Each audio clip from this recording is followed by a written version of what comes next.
Yes, sir! Yes, sir! 202 on the fan. McMonigle here with you for another 3-hour program here on this Thursday morning, taking you until 5 o'clock, and the warm-up show, 888-808-1019. That's the number to call. We got Fliegelman on the other side, and we're taking you for 3 hours. Let's go. Let's talk a little Jets football. Why not? It's official. Yesterday, I was the last one to the news that Aaron Glenn was probably going to be the guy. And today we found out, even though he left the building yesterday, he is the guy.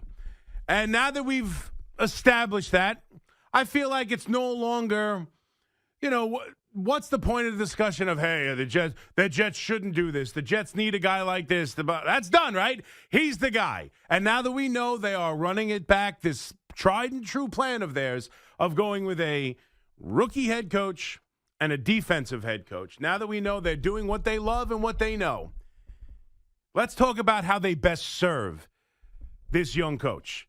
Because we could talk till we're blue in face about all the positives of Aaron Glenn, right? And I'm not saying there aren't. I watch the same videos you watch. I respect how great of a player he was for this organization, and I understand that he knows the organization well. He understands the fans. He understands the perception of the team. He understands what it's like to be here, winning and losing. He seems to be a real motivator and a leader of men, right? All the positives you could tell me. And you could tell me all of that. And again, he's ready to deal with this. He could be different than Robert Saleh in that aspect because he's been here. He knows what it is. He's dealt with it. If you want to make sure that this guy gets off on the right foot and you want to give this guy an opportunity to get the job started in the right direction, because to me, looking at this team and where they are, and what is it, 2015, the last time they had a winning season, and the longest playoff drought in professional sports. This is about making the playoffs. This is about having a winning season. It's not necessarily about winning the Super Bowl for me. It's not about winning the Super Bowl in the next 6 years. Like that would be great. Winning a Super Bowl in the next 5 years, sure. But this coach, if he does want to get off on the right foot, and we understand the market, and we understand how this team is viewed and where the fans are, if you want to give this guy a chance, you have got to bring back Aaron Rodgers. Because if you get worse at the quarterback position, you are doing a major disservice to this guy and hindering his ability to do what needs to be done and give a fresh breath of air to this fan base, to this organization, to everything that's surrounding it. The black cloud of losing that is hanging over this team makes it so much more difficult to move forward. And as this head coach, and we've seen it before, right? We've talked about it. Rex Ryan came in with successful year one. Herm Edwards, successful year one playoffs. Mangini, successful year one with a playoff run in his first year. And ultimately still failed.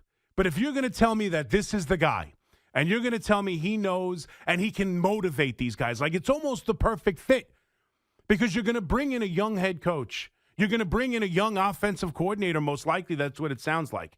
And the one thing I do trust this young head coach to do is motivate the team and get the defense fixed.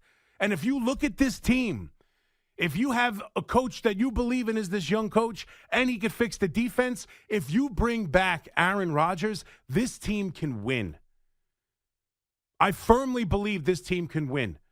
But if you set him back, and because of whatever reason, and there are reports that he would want to keep Aaron Rodgers, and I understand the negative of the chaos that can be Aaron Rodgers, but this is about getting off on the right foot and changing the narrative of this franchise. And when you look at this roster, you can't tell me downgrading at the most important position, because make no mistake, there is no better option at the quarterback position. None.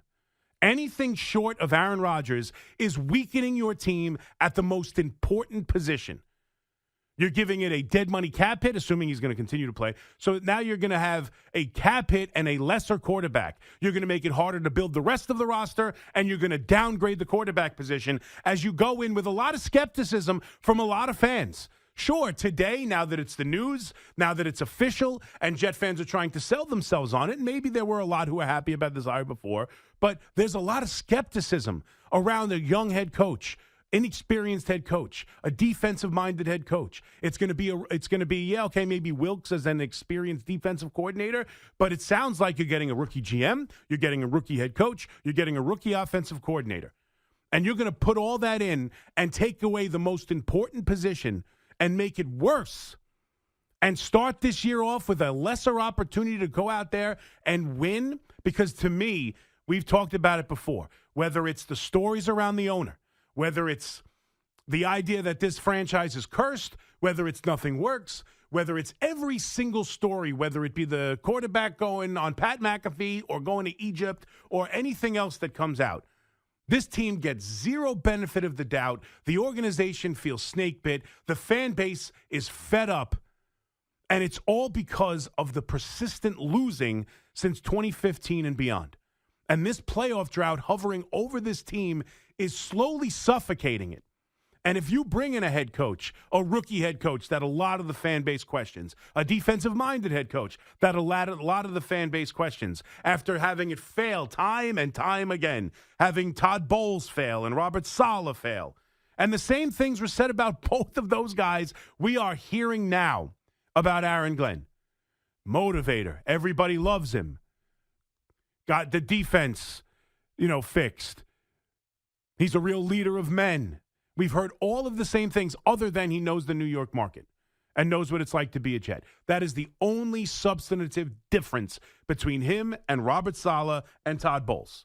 And in fact, you could argue both of them had more success as a defensive coordinator than Aaron Glenn has had over the last couple of years in Detroit. Not to say he hasn't done a good job, he has, but you're talking about San Francisco, one of the best defenses in the sport, and Todd Bowles, one of the more prestigious defensive coordinators in the sport, who at the time felt like was passed over a couple of times for head coaching positions. If you want to give this guy an opportunity to get off on the right foot, because if you downgrade the quarterback position and you lose, and say, listen, if you're going to downgrade the quarterback position, you might just end up going into full rebuild mode. Right? And trade sauce and do different things to not go about chasing the end of this playoff drought. And where does the team go from there? And how difficult is it? What's the perception if the losing continues with a rookie head coach?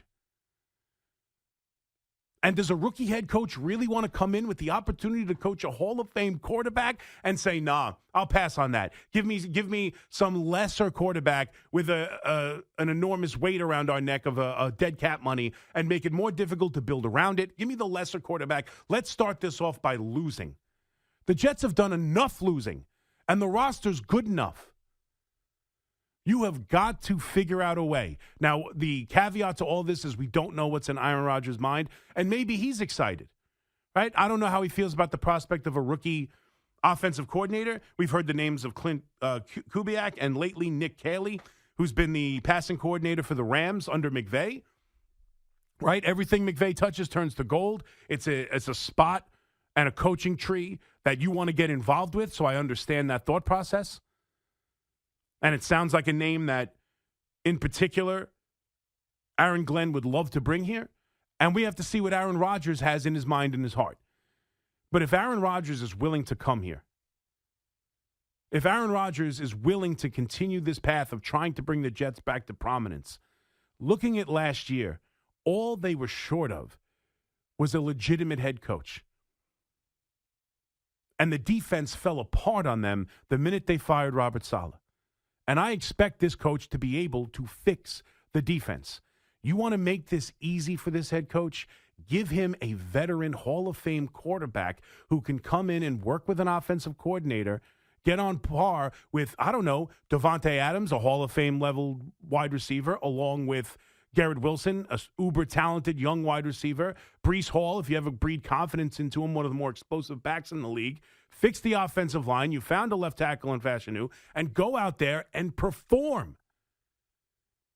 And make everybody forget the names of Robert Saleh and Todd Bowles and throw it in the faces of guys like me who questioned a defensive first-time head coach.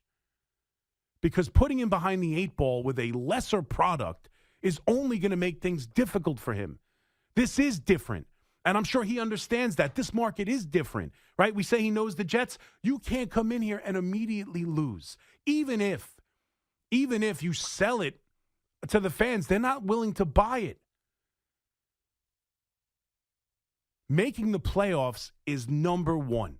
If you want to look at what this is about, there are some teams and some situations, and maybe we'll go through some of them as there's a lot going on in the NFL. There are teams, there are situations, there are places you can go, start from ground zero, and have this 3-4 year plan of becoming a playoff team and a Super Bowl contender. I don't think right now that's the New York Jets.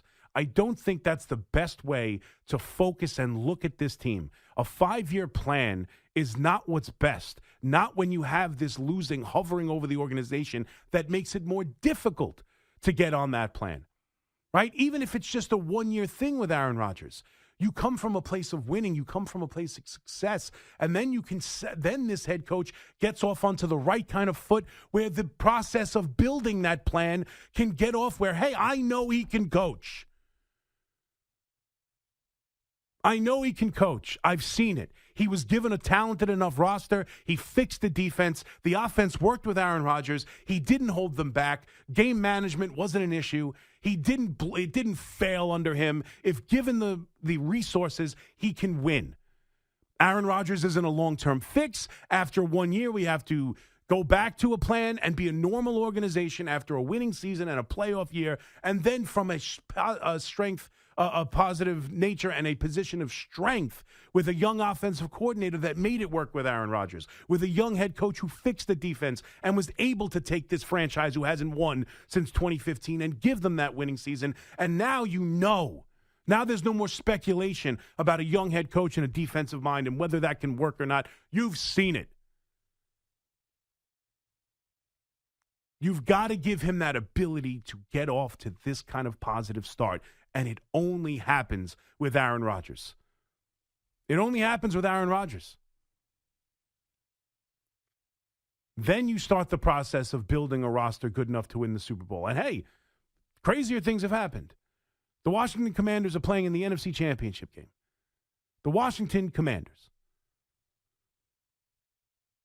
I believe this team is still good enough, if there's a coach, if there's Aaron Rodgers, to compete for a playoff spot. And that's what this team is desperately aching for. Every single story, we believe it all. If the Jets make the playoffs and next year a story comes about Woody Johnson making decisions on Madden ratings, no one cares. The article might not even be written.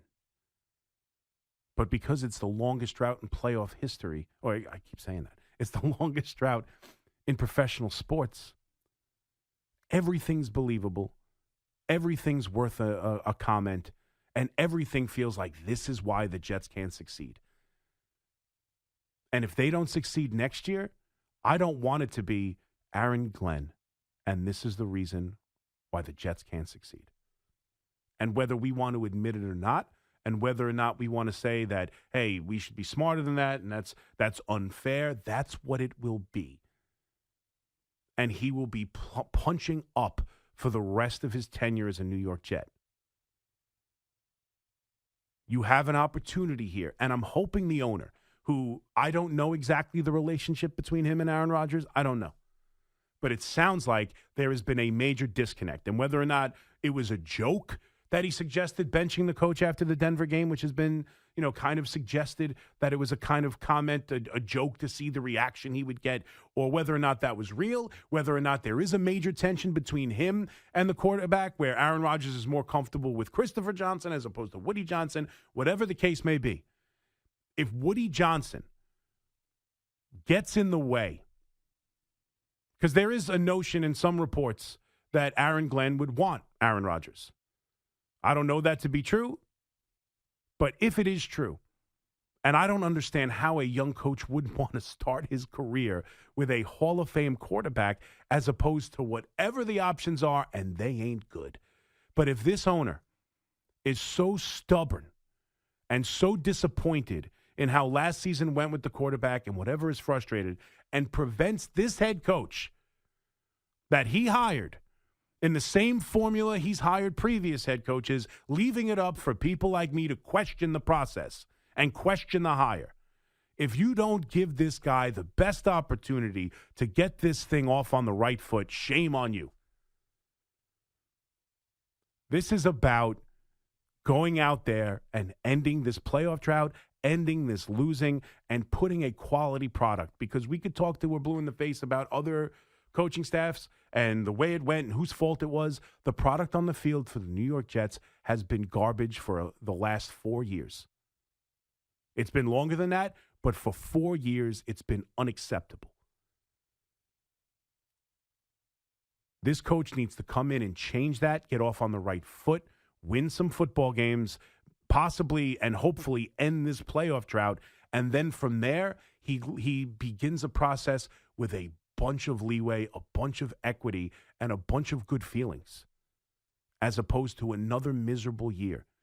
And explain to me how this team is winning or making anybody feel positive if they downgrade at the most important position in the sport. They have got to bring back Aaron Rodgers. They have got to give this coach a chance to get off on the right foot.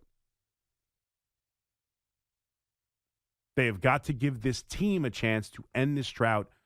And if they're going to make the road higher, if they're going to do, and now, for some organizations, this isn't the road higher, but for the Jets, it's been the road higher. The young defensive coach. If you're going to stick with that because you believe in this guy, give him every tool to prove yourself right year one and begin the process of getting back the fan base, getting back the belief, getting away from this cloud of losing seasons and no playoffs, and change the narrative of the entire organization. And I know Aaron Rodgers was supposed to do that already, and he's failed. But he's failed for a numerous number of reasons. Injury, poor coaching. And who knows what this season honestly would have looked like if Robert Saleh wasn't fired mid-year. They were losing. It might not have been a playoff year. It certainly wouldn't have been a year we all thought it could be in the AFC Championship game. But it could have been something. The coaching was a disaster for this team. And if you're going to tell me this will change because what we've seen from Aaron Glenn and the leader of men and he'll fix the defense, give me all that and give me Aaron Rodgers and give this team a chance to strip itself of the narrative of this is the Jets and they lose. Because if he starts the same way Robert Saleh started, and if he has bad quarterback play, and we're having the same conversation about, well, hey, look at the job he's done with the defense, but he's been given no quarterback. We've seen that story, and we know how it ends. Let's go out there, end it, and get him a positive start and some good feelings and some equity and some leeway with the organization and the fans, and then we can worry about how do you build this team to a Super Bowl team. You got to get the stink off. And you got to give Aaron Glenn the best opportunity to do that, and that's with Aaron Rodgers. 888-808-1019. McMonigle here with you on the Fan. We'll start with the Jets and whether or not you think they should bring back Aaron Rodgers. To me, it's a no-brainer. We'll get to the Giants and their quarterback position because there's been a couple reports now. There's been a couple reports about how those two quarterbacks might not go 1 and 2. And we got to see what the Giants should do at number 3 if that's possible. Some news coming out of Tennessee as well. We got to get to that. Pete Alonso is always on the table because I got to tell you, as we get more and more and we're hearing stuff about him in Toronto and, the Mets might not be out of it. To me, it's the same thing it's always been. The Mets don't want him. So we got plenty of conversations to have. The Johnnies are on fire. A lot to get to on this Thursday morning. McMonigle here with you on the Fan for the next 2.5 hours. 888-808-1019. Right back after this.